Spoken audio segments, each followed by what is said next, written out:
3 500 تیر اندازوں کے نئے دستے کو طلب کیا گیا اور اسے حکم دیا کہ بھائی اب سامنے، خود اعلان کر دیا حکم ابن سلط نے کہ بھائی سامنے جا کے زید کے کوئی نہیں لڑ سکتا، اب طے ہو گئی بات سامنے. اور ہمتیں پست ہو رہی شامیوں کہ بھائی یہ کس طرح کے لوگ ہیں، یہ کس طرح کے لوگ، کیسے جنگجو ہیں، یہ ٹوٹ پڑتے تھے. ان کو اپنی جان کی تو کوئی پرواہ نہیں تھی نا. تیر اندازوں کا جب حملہ ہوا ان کو بھی نہیں پتا کہ یہ کام ہو گیا، لیکن ظاہر شیر تھا نا، علی کا شیر تھا زید، یہ کوئی پیچھے تھوڑی تھا. جب یہ آگے رہتا تھا تو وہ ساتھی لڑتے تھے نا، یہ آگے رہنے والوں تھے، علی کی اولاد ہے، علی کا بیٹا ہے. تو سامنے تھے تو تیر ان کے سر میں لگا اور آنکھ کی پشت سے ہوتا ہوا مغز تک پیوست ہو. اندھیرا پھیل چکا تھا، جنگ رک گئی. جو ان کے بچے ہوئے ساتھی تھے 8 یا 10، ان سب کے نام موجود ہیں جو پھر نکل گئے تھے یحییٰ بن زید کو لے کر، ان کے صاحبزادے کو لے کر. یحییٰ بن زید جنگ میں شریک تھے، ان کے بارے میں کل بتا دیں گے تھوڑا سا. آپ ان کو لے کر آگے نہر یعقوبیہ ایک جگہ ہے، وہیں کوفے سے باہر جہاں یہ لڑائی تھی، ہیرا اور کوفے کے درمیان یہ لڑائی ہوئی تھی. ہیرا جو فوجی چھاونی تھی اس زمانے کی، ہیرا اور کوفے کے درمیان یہ لڑائی چل رہی تھی، وہاں پر لیا ہے. اب یہ شدید اذیت جناب زید کو، شقیر یا شقیرہ نامی طبیب کو بلایا گیا، اس سے عہد لیا گیا رازداری کا، قسمیں لی گئیں، پھر دکھایا تو اسے زخم دیکھتے ہی کہا کہ تیر نکالوں گا تو یہ مر جائیں گے، جب تک تیر سر میں ہے یہ زندہ ہے. جناب زید نے خود کہا کہ مجھے موت کا کوئی خوف نہیں، تو تیر نکال، موت تو برحق ہے، موت سے میں نہیں ڈرتا، تیر نکال. وہ تیر نکالا، بڑی اذیت ہوئی، یہاں تک ہے کہ آپ کی کراہیں بھی نکل گئی. وہی ہوا، تیر نکل گیا، جناب زید کا دم نکل گیا، شہادت واقع. کیا کریں، کہاں لے کے جائیں رات کے اندھیرے. ابھی ان کو نہیں پتا شامیوں کو کہ یہ کام ہو گیا، انہیں نہیں، وہ تیر پھینکے تھے اور جس کو بھی لگ جائے ان کو لگ گیا. کیا کیا جائے، کسی نے کہا کہ بھئی سر قلم کر کے لاشوں میں ڈال دیتے ہیں اور لاش کو زیرہ ویرہ پہنا کے باہر نہر میں ڈال دو 2-3. لیکن جناب یحییٰ نے قبول نہیں کیا کہ نہیں، میں اپنے باپ کے ساتھ یہ سلوک برداشت نہیں کر سکتا کہ ان کے جنازے کو ایسے پھینک دیا جائے یا لاشوں کو پھینک دیا جائے اور جانور آ کے ان کی توہین کرے. ظاہر بیٹا ہے، بیٹا ہے، اسے گوارا نہیں. کیا کیا جائے؟ تو ساحل پہ چھوٹے چھوٹے بن جاتے ہیں نا، دریا کے یا نہر کے ساحل پہ تالاب جیسے، کہ جب پانی بڑھتا ہے نہر کا تو وہ پانی جمع ہوا پھر واپس گیا تو پانی وہ تھوڑا سا رہ جاتا ہے، وہاں سے لوگ بھرتے ہیں پانی وانی. تو یہ کیا گیا کہ یہ طے پایا کہ یہاں یہ جہاں پانی آتا ہے نرم مٹی ہے، یہاں قبر بنا کے اوپر سے پانی جاری کر دو. اور یہی سب جگہ تقریباً ہے، یعنی اکثر نے یہی لکھا اور یہی ہے، قرین قیاس بھی یہی ہے بھی یہی. قبر بنائی گئی چھپا کے اور پانی اوپر سے بہا دیا گیا. ٹھیک ہے، جناب زید کی شہادت ہو گئی. کل یہاں تک بتایا تھا نا آپ کو، ان کے بیٹے نے انکار کیا کہ نہیں، زیرہ ویرہ ڈال کے پانی میں بہانے والی کہانی ٹھیک نہیں، سر کاٹ کے مقتول میں ڈالنا نہیں، یہ میں گوارا نہیں کروں گا. اور کوئی بھی بیٹا گوارا نہیں کر سکتا، کوئی بھی بیٹا. لہذا وہ تالاب میں پانی میں قبر بنا کے اوپر سے پانی بہا دیا گیا چھپ جائے. لیکن وہ شقیر نامی جو طبیب آیا تھا نا، کیونکہ دوسرے دن یوسف ابن عمر ثقفی نے اعلان کیا جو سر لائے گا اس کی سوچ سے زیادہ انعام دوں گا، اور کسی بھی زید کے ساتھی کا سر لائے گا تو 1000 دینار دوں گا. اب جناب وہ جتنوں نے بیعت توڑی تھی وہ تو جانتے تھے نا کہ کون کون رات کو لڑا ہے، کون کون شہید ہوا ہے، ان کو لے گئے اٹھا کے لوگ، ان کے سر آنے شروع ہوئے. اب اس کو بھی ہوا کہ مر تو گئے، شہید تو ہو گئے زید بھائی، میں تو جا کے اپنا انعام لے لوں، اور زید جیسے کا سر. تو 2-3 روایتیں، ایک اس کی ہے شقیر کی کہ یہی طبیب گیا تھا، اس نے مخبری کی، حالانکہ پہلے عہد و پیمان کیا تھا، عہد و پیمان توڑا، انعام کے علاج میں قبر کا پتہ بتایا.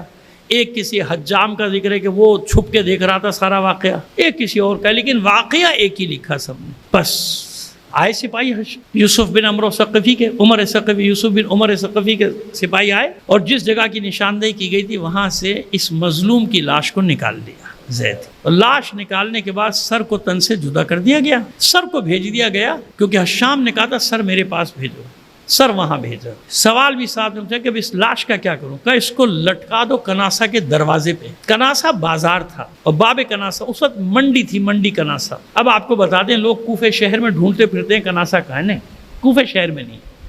جب آپ کوفے سے نکلیں گے ہلا کی طرف تو تھوڑا سا کوفے سے نکلیں گے تو ذل کفل ایک بستی لکھی ہوئی آئے گی، ذل کفل. جو لوگ ہو کے آگے انہیں نہیں بتا رہے، انہیں تو معلوم ہی ہے. جو نہیں گئے یا وہاں جاتے ہیں لیکن زیارت کا شرف نہیں ملا، کیوں ہوتا یہ دیکھیے، میں قافلے والوں کو کچھ نہیں کہہ رہا، اصل میں ان کی مجبوری ہوتی ہے. اب ان کا پورا ٹور جو ہے وہ 10-12 دن سے زیادہ کا نہیں ہوتا ہے نا، وہاں 6000 زیارتیں وہ آپ کو کہاں سے کرائے گا؟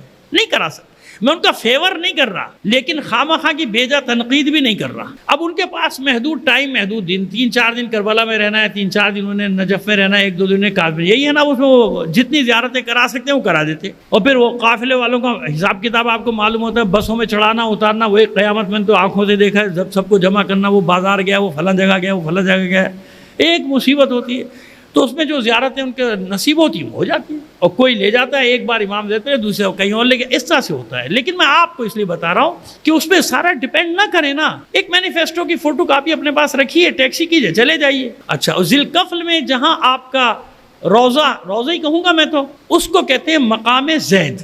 مقام زید یہی اس زمانے میں کناسہ تھا، کناسہ کا بازار تھا، ملا ہوا ہے کوفے سے لیکن باہر، تھوڑا سا باہر۔ اس وقت یہ منڈی تھی، بازار تھا بہت بڑا کناسہ، اور اسی کے سارے جنگ جو بھی کوفے اور اس کے درمیانی کوفے میں شامل تھا۔ اب یہ تو چھوٹا بڑا ہوتا رہا نا، شہر تباہی بربادی سب پھیلتی رہی، جو بھی ہوتا رہا۔ بہرحال مورخین کا اتفاق ہے کہ جس جگہ آج مقام زید ہے نا، یہیں پہ آپ کو سولی دی گئی تھی، اسی جگہ۔ وہاں سے حکم آیا کہ لاش کو لٹکا دو تھے، ایک تو ایک عبرت، اور دوسرے جب یہ لاش پرانی ہوگی معاذ اللہ تو اس میں سے تعفن اٹھے گا، بدبو اٹھے گی، تو لوگوں میں نفرت پیدا ہوگی۔ حشام نے حکم دیا کہ اس کو لٹکا دو، اور ایسے نہیں لٹکائے تھے۔ آپ سن لیجیے، اگر پہلی یا دوسری مجلس آپ کے ذہن میں تو سن لیجیے گا، جہاں میں نے حدیث رسول سنائی تھی آپ کو۔ ان کو مصلوب کرنے کے بعد ان کو برہنہ کر دیا۔ اب حدیث یاد آئی میری جو میں نے سنائی تھی، یعنی میری سے مراد میں نے جو آپ کو حدیث سنائی تھی پیغمبر کی، کہ میرے اس ایک بیٹے کو مصلوب کیا جائے گا، اور جو اس کے سطر کی طرف نگاہ کرے گا اللہ اس کو منہ کے بل جہنم میں پھینکے گا۔ اور اس حدیث کو کس نے نقل کیا؟ امام جعفر صادق علیہ السلام۔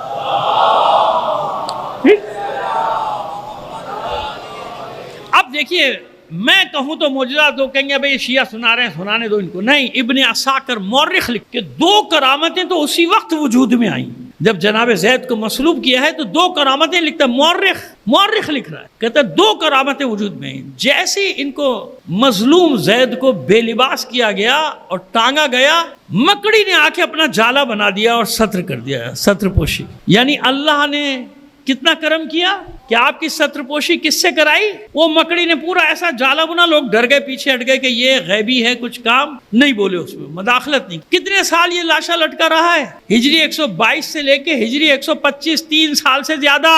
اور دوسری اسی وقت کرامت کیا وجود میں آئی کہ یہ جب ان کو ٹانگ دیا گیا تو قبلے کی طرف ان کی پشت تھی، منہ ادھر تھا۔ یہ آپ کا جسد جس کا منہ سے مراد سامنے کا حصہ، سر تو تھا ہی نہیں، یہ پورا گھوما اور قبلہ رخ ہو گیا۔ اب وہ سپاہی آگے بڑھے، کوئی ہوا ہوگی، کوئی بانس وانس ہل گیا نیچے جس پہ سلیب دیے، پھر کیا، پھر وعدہ۔ جتنی بار پشت قبلہ کرنے کی کوشش کرتے تھے، جسم پھر گھوم جاتا تھا۔ یہ مورخ لکھ رہا ہے، مورخ ابن عساکر وہ لکھتا ہے کہ یہ ہوتا۔ ویسے اور بھی جگہوں پہ لکھا ہوا ہے، لیکن مجھے حیرت ہوئی کہ مورخ کیسے لکھ رہا ہے اس واقعے کو۔ اس نے لکھا جناب کہ گھوم جاتا۔ تیسری چیز کیا ہوئی؟ 3 سال سے زیادہ یہ جسد اطہر سولی پہ لٹکنے کے باوجود اس میں تعفن پیدا نہیں ہوا۔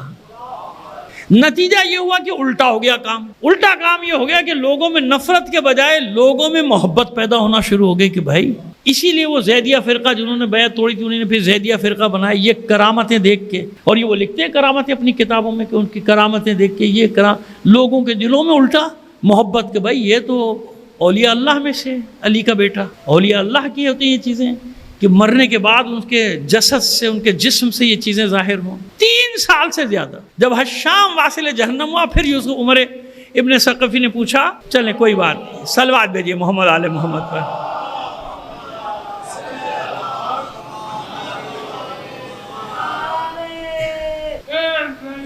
یا ہے ایک بار اور مل کر بلند آواز سے ایک صلوات عنایت فرمائیں۔ خیر جناب، تو دیکھیے وہ گڑبڑ ہو جاتی ہے بعض اوقات۔ ایک بار اور صلوات بھیج دیجئے۔ ولید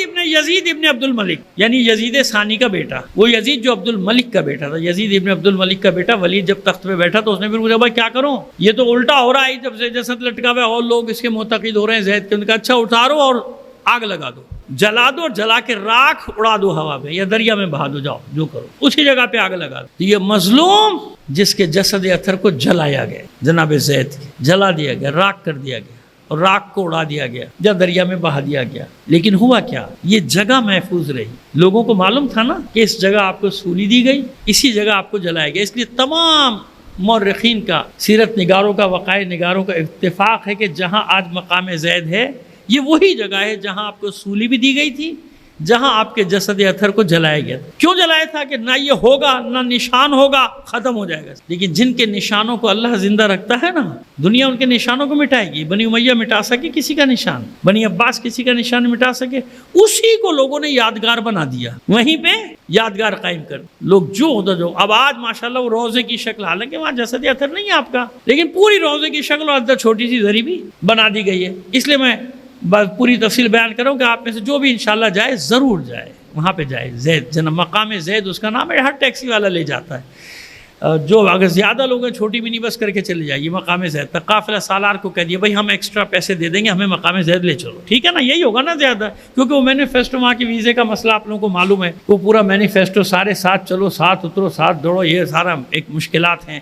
خیر جناب، اب آئیے یہ جناب زید کہ اللہ نے ان کی نشانی کو باقی رکھا، اور آج ساری دنیا سے معتقدین زائرین آ رہے ہیں وہاں، اور اپنا ایک عقیدت کا بوسہ، عقیدت کا جھکنا، یہ سب وہاں کر کے جاتے ہیں نا، عقیدت سے جھکنا، اس در پہ اپنی عقیدت کا اظہار کر کے جاتے ہیں جناب زید کے لیے۔ بیٹا، دو چار جملے سن لیجیے۔ کہتے ہیں امامت کا دعویٰ کیا بیٹے سے بڑی کوئی گواہی ہے؟ اگر امامت والی کوئی دعویٰ ہوتا تو یحییٰ بن زید تو آرام سے کہہ سکتے تھے نا زیدیوں کو کہ بھائی میں امام ہوں، کیونکہ امام کا بیٹا ہوں۔ اب سنیے زید کا بیٹا کتنا بڑا سچا ایماندار مومن تھا۔ بہار الانوار کی 46ویں جلد کی روایت ہے، لیکن میں آج موقع نہیں ملا، میں اس کو نہیں دیکھ سکا بہار کو، لیکن جس نے لکھا ہے آیت اللہ محمد تقی مدرس نے، وہ میرے لیے بہت معتبر ہے، کیونکہ اس صدی کے 2-3 محقق ہیں تاریخ کے جن کو میں پسند کرتا ہوں، پڑھتا بھی۔ خیر میری حیثیت کیا، میں تو معمولی سا طالب علم ہوں۔ ایک آغا مرتضی عسکری محقق دورہ، اور اس کے بعد یہ تقی مدرسی کا نمبر ہے، تاریخ میں یاد رکھیے گا۔ یہ کھوج کے قریت کے نکالتے ہیں، اس لیے مجھے اچھے لگتے، یعنی ایک روایت کو اتنے انداز میں چھان پھٹک کرتے ہیں کہ انسان کی تسلی ہو جاتی ہے کہ کچھ چھوڑا نہیں۔ تو ان کی کتاب اسلامی تاریخ میں درس عبرت، وہاں سے میں آپ کو نقل کرنا چاہ رہا ہوں، اور یہ چیز ایسی ہے کہ اس کو مجھے لفظ بہ لفظ نقل کرنا۔ ایک صلوات بھیجیے محمد آل محمد پر۔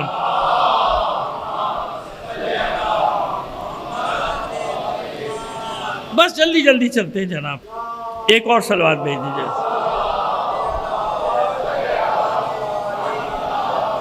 بہار الانوار، اور وہ میں نے حوالہ دے دیا، آیت اللہ العظمیٰ ہے، بلکہ فقیہ ہیں، آیت اللہ العظمیٰ سید محمد تقی مدرسی فرماتے ہیں کہ یحییٰ بن زید کی روایت نقل کرتے ہیں، اس سے بڑی ثبوت اور دلیل نہیں ہے۔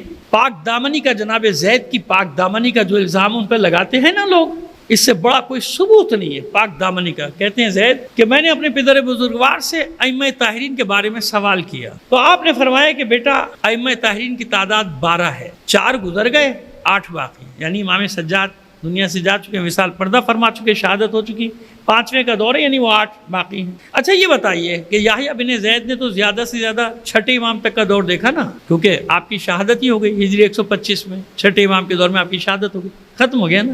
باقی نام اگر وہ بتا رہے ہیں تو یہ بڑی بات نہیں ہے، سمجھ گئے میرا نقطہ، پوائنٹ سمجھ گئے؟ اگر 12ویں امام کے دنیا میں آنے کے بعد کی اگر یہ روایت ہے تو کہہ سکتے ہیں بھائی کسی نے بتا دی ہوں گے 12 اماموں کے نام، لیکن یحییٰ بن زید کی شہادت کا سال ہجری 125، اور وہ جب نقل کریں 12 اماموں کے نام، تو اس سے بڑا کوئی ثبوت چاہیے؟ کہتے ہیں بابا نے میرے فرمایا کہ 12 امام ہیں، 4 گزر گئے، 8 باقی ہیں۔ تو کہا کہ بابا آپ کو ان کے نام بھی معلوم ہے؟ کہا ہاں مجھے نام معلوم ہے۔ کیوں نہیں معلوم؟ آپ نے سارے اماموں کے نام بتا دیے۔ جب سارے اماموں کے نام بتائے 12، اور 12 اماموں کے نام لکھے، میرے پاس بھی لکھے، لیکن میں آپ کا وقت بچا رہا ہوں، آپ کو کیا بتانا 12 اماموں کے نام، بچہ جانتا ہے۔ انہیں 12 اماموں کے نام میرے بابا نے بتائے، تو میں نے پوچھا بابا آپ کہاں ہیں اس میں؟ یحییٰ بن زید کہتے ہیں آپ کہاں ہیں، آپ کا تو نام ہی نہیں ہے۔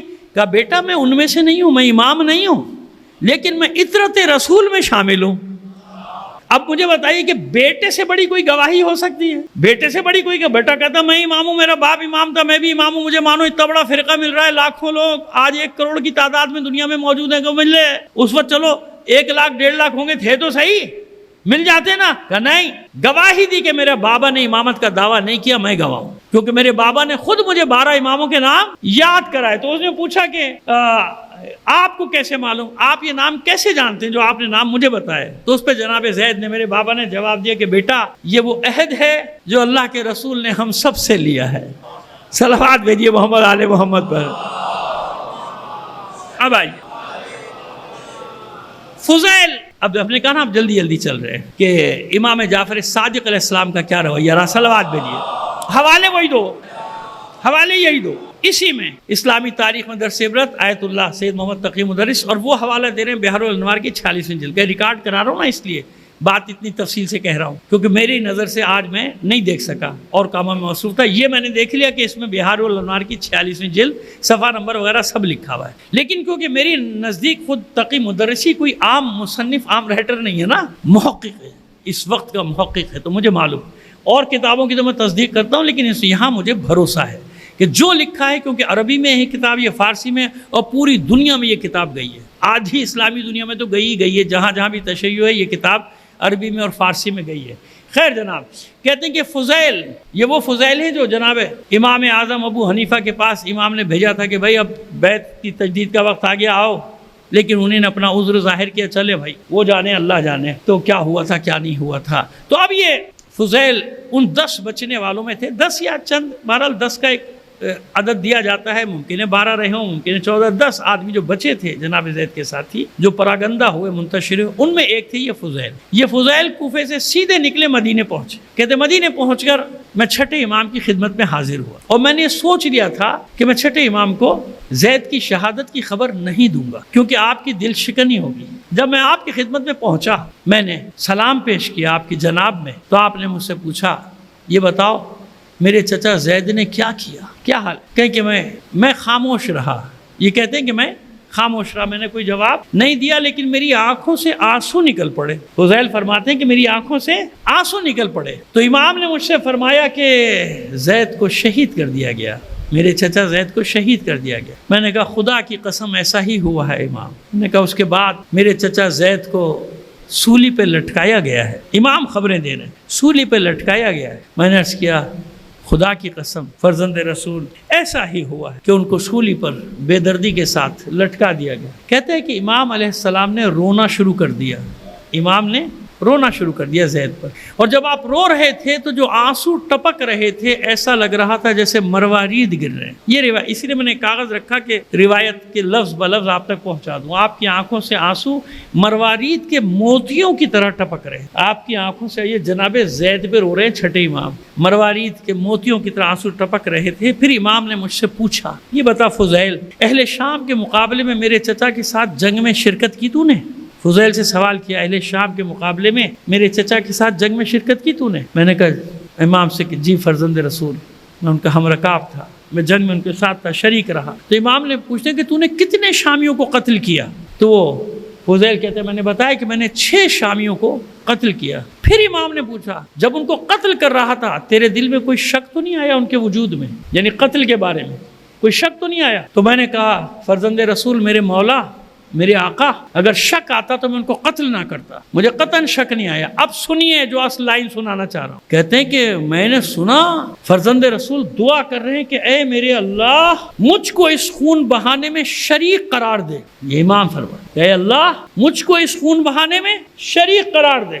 اور پھر کہتے ہیں خدا کی قسم میرے چچا زید اور اس کے اصحاب شہید ہوئے بالکل ایسے جیسے میرے جد علی ابن ابی طالب اور ان کے اصحاب شہید ہوئے. اور کچھ چاہیے؟